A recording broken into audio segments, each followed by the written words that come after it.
Alright, what is going on my broskiis? My name is Toadskii back again, here to bring you guys yet another One Piece Treasure Cruise video. So we are back with another video talking about support abilities. So we just got information at news time today that not only did we get the Sugafest information, but more support abilities are finally arriving to the game. And this is actually a batch of characters that we were expecting when Stampede first made its debut on Global, which was all the movie characters. So we're going to go through all the movie characters in this video, talk about this support ability, discuss whether or not it's worth either using, the support medals on them or using the dupes on them, start saving dupes. Honestly, you should probably start saving dupes for any character anyway if they've got a support ability. Always worth it, I feel. But I guess support medals are the most important ones, right? Because they are the most difficult item to get, so you got to be using them sparingly. And, I always say this as well, but you got to make sure that, when you're using these support medals, you should only really use support medals when you need them. You shouldn't just spend them willy-nilly and then you'll have none left. And then when you need a certain ability and you don't have any medals, then you'll be in trouble. So it's better to save your medals until you specifically need an ability. But we'll talk about, which of these units are actually really good with their support, right? So the first one on that list is actually Shiki. Now, this is actually the Legend Shiki, and it also refers to Raid Shiki as well. So we'll talk about the Raid one, Shiki the Golden Lion. So his support ability, let's go ahead and have a look. It will go ahead and support driven characters only. Once per adventure, when you reach the final stage, boost attack of driven characters by 1.3 for one turn. That's reasonably good, actually. There aren't too many circumstances where this would actually be used, but the fact that you can just get a free attack boost, potentially if you're running like a Kizuna mode and you're not allowed to bring an attack booster, and let's say you don't have enough units to potentially use an attack booster to carry into the room or something like that, this could be useful there. This is not too bad. This is not a terrible ability, but it's not an ability you're going to use all the time. Just a free 1.3 attack boost is not terrible. And then the Legend character is also receiving a support ability. So his support will go ahead and support only Dr. Indigo and Scarlet. So you are very restricted there. And the fact is the Dr. Indigo and Scarlet characters we have, they're all bad. Like, they're all just terrible. So there aren't really circumstances where you're going to use this character as a support. But once per adventure, when the supported character uses their special, changes Dex, Quick, and Int characters' orbs into recovery. And that's it. He doesn't get rid of block orbs, unfortunately. Would have been great if he did. But he changes all orbs into recovery. The ones before it, though, it just changes type orbs into recovery, so that is a little bit different. But all orbs into recovery, aside from block orbs, is not terrible still. This could still see play. It's just the fact that there aren't that many good Dr. Indigo or Scarlet characters in the game. Now, speaking of those two, we've got Dr. Indigo and we have Scarlet right here. So let's go ahead and check out Indigo. Dex Indigo. This one, the rare recruit. Came out with Legend Shiki, of course.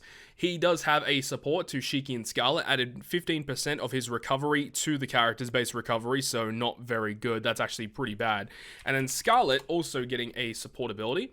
Scarlet, this one, also rare recruit that came out with the batch, has a support ability supporting Shiki and Dr. Indigo. 9% character's attack and HP is added to the unit. So 9% of that, okay, that's not terrible. It's not the worst, but again, not very good. I mean, if you've got Shiki, you'd much rather attach a lot more other characters compared to Scarlet. So, look, unfortunately, the Film Gold stuff, they don't really get many good support abilities. So let's move on to the next one. So the next one is going to be Black Arm Zephyr. So let's check out Zephyr. It said the one that trained the Marines or something like that. Is that... which one is that? This one. The one that trained every Marine, which is the Legend version of Zephyr. So let's go ahead and have a look. So Legend Zephyr, support ability, supporting Ain and Bins. Now, of course, Ain has a very good rare recruit in the game, so this could see play. Once per adventure, when your orbs are shuffled by the enemy, changes shooter characters' orbs, including block, into matching. What? Why do they give a support ability that changes block orbs into matching with this? And then you've got Shiki that doesn't do it. It doesn't make any sense. It really doesn't. But either way, this is a much better support ability compared to Shiki. But the Shiki can change the orbs of 3 different colors, where you've got, what's his name? Zephyr, only changing shooter characters' orbs. Either way, this is very good, because remember that support abilities do not trigger enemy interrupts. So if the enemy will just go ahead and shuffle your orbs away, you can have this support ability and you just get your orbs back, especially if you're running a full shooter team. I don't know too many circumstances where this is going to be useful, especially because, it's for shooters, and shooters are probably the worst class in the game. So, look, this is good. This is actually very, very good, but it is reliant on the enemy actually doing something for you to proc this support ability. So because of that, I don't know how good it's going to be, but at the moment, just looking at a face value, it actually is a pretty good support ability. Not too bad at all, especially because it changes block orbs as well, so that's very, very good. Now, the next one is Zephyr, the Neo Marines leader, which is this guy, the Raid Zephyr, old school Raid Zephyr. His support ability will go ahead and add to shooter characters 7% of his attack to the supported unit, so I wouldn't really suggest that. It's not very good. The next one is going to be Ain, which is going to be for Master Z's ideals, so I assume that's the rare recruit one. It has to be, right? Int, rare recruit Ain. Let's go ahead, let's get 5 stars. Oh my god, how difficult it is to find this unit. God damn, dude. Where is this unit? Yes, here we go. Z's ideals. So, Rare Recruit Ain is going to have a support ability of... Okay, it's actually an effect. It's not actually a stat boost. So, to Zephyr and Bins, once per adventure, when the enemy gains increased defense or % damage reduction, reduces % damage reduction and increased defense by 2 turns, and recover 10% of Curze max HP. That is a very good ability. Anytime the enemy puts up blue or rainbow shield, you instantly remove 2 turns of it. That is actually very good, man. This is probably the best support ability that we've looked at thus far in this video. Very, very good support. You can see yourself using this a lot, but remember, it only attaches to Zephyr and Bins. So there is that. But in that circumstance where you have Zephyr or Bins on your team, and the enemy does put up blue or rainbow shield for 2 turns, you can just remove it and then just go on your way. So that is very, very good. I'm actually pretty impressed with that one. That is very good.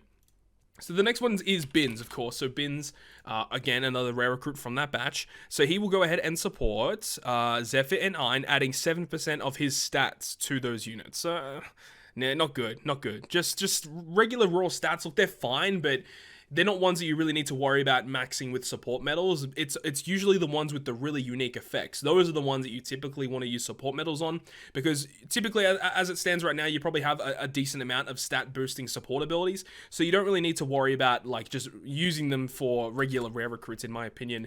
So the next one after that is going to be Golden Tesoro. So this is referring to, I assume, the raid boss version as well as his legend version. Yeah, the gold ship king is the raid boss version. So we'll go through the raid first. So the raid Tesoro has a support to Psi characters only. Once per adventure, when you reach the final stage, changes Psi characters' int orbs into Psi orbs. Okay, I'm not too sure where this is going to be useful specifically. Again, very similar to Zephyr in a way where I feel like you have to rely on the enemy to give you int orbs for this to be actually useful. Like, if you're running a full Psi team and then the enemy gives you badly matching slots at the start of the fight, you can instantly change them into matching, because obviously the support abilities will proc after the enemy preemptive attack. So if the enemy's preemptive gives you those badly matching slots, then that will work very well. But other than that, unless if you lock your own int orbs, I don't really see too many circumstances where this is going to be good. But let's go through Legend Tesoro. So Legend Tesoro, we all know that he got a buffed captain ability recently on JP, and it is very good. But he also has a very, very good support ability. So it will go ahead and support Baccarat, Dice, and Tanaka, which, of course, that's not too bad, because Baccarat and Dice, they're actually pretty good rare recruits. Mr. Tanaka, not so much, but these two could definitely be used on a lot of different teams. So once per adventure, when the supported character activates their special, you get a 3x chain lock for 1 turn. That is so strong to have just on a unit for free. For free! Just a regular 3x chain lock when you use your special. That is so good. I think this is definitely worth spending medals on, but you got to remember, it only attaches to 3 separate units, so you got to really think about, when are you actually going to use this character? Like with Dice, when you use his special, you get a 1.75 attack boost. So you could get a 1.75 attack boost and a 3x chain lock with 1 special. Or with Baccarat, you can get a 1.75 orb boost. So you can get an orb boost and a chain lock just with her special, right? Mr. Tanaka, on the other hand, he has some utility and tap timing bonus damage, so you don't really use him too much. But these two, this could see play. I do think Tesoro is a very good support unit. So personally, I would suggest, if you are in that circumstance where you need a chain lock and you can use those units, it's probably worth it. So the next one after that is going to be Baccarat, Mr. Tanaka, Dice, and Phantom Thief Karina. So it's basically all of his batch. So I guess we can just have a look here, right? Let's go ahead and do... Yep, we can have a look like this. So we can have Dice right here. So this guy's support ability will go ahead and, for his batch, 11% of his attack gets added to the support unit. 11% is pretty good. Stats not too bad. So 11% is good. Again, stat boosting ones you shouldn't really worry about too much. Baccarat, though, looking like a snack. Her support ability adds 15% of her recovery to the units. Okay, you don't really want to add recovery to these units, so her support ability, unfortunately, is pretty bad. Mr. Tanaka is going to go ahead for his batch. 12% of his health is added to the support unit. Again, not very good. Man, these support units are trash. And then you've got Karina, who will go ahead and for Nami only. Okay, this is interesting. Once per adventure, when the supported character uses their special, reduces damage received by 50% for one turn, and changes the supported character's adjacent slots into matching. Huh, okay. That's not too bad. This is, again, another circumstance where you could use this particular ability if the enemy has an effect where they react upon you changing your crew slots. This would be a circumstance where you could use that. Other than that, there aren't too many circumstances where this is like, yeah, this is a god tier support ability. You know, the 50% damage reduction is cool, and the 3 guaranteed matching slots, as long as Nami is your sub, then that can work very, very well. I can't really think of too many other opportunities where you could use it, but look, it's definitely the best of the regular rare recruits of the film gold batch, that is for sure. So just to round it off, just to have a look at this once again, I do think that the 3 legend characters do have very good support abilities. I do think that Ain has a very good support ability, and I do think that Karina has a good support ability, and Raid Shiki could definitely see play as well. So this Shiki, Zephyr, Tesoro, Legend Tesoro that is, and Karina. Those are the ones that I think are the better support abilities, and obviously you guys understand now what they all do. So that is going to wrap up this video. I'm excited for this. You know, lots of movie content coming back. Not really too sure why, but movie content's always fun. Hopefully you guys enjoyed the video today, and if you guys did, make sure to leave a like, and if you want to stay up to date with all the content that I post, including more One Piece Treasure Cruise content, make sure to hit the subscribe button down below. But other than that, guys, I will see you guys within the next video.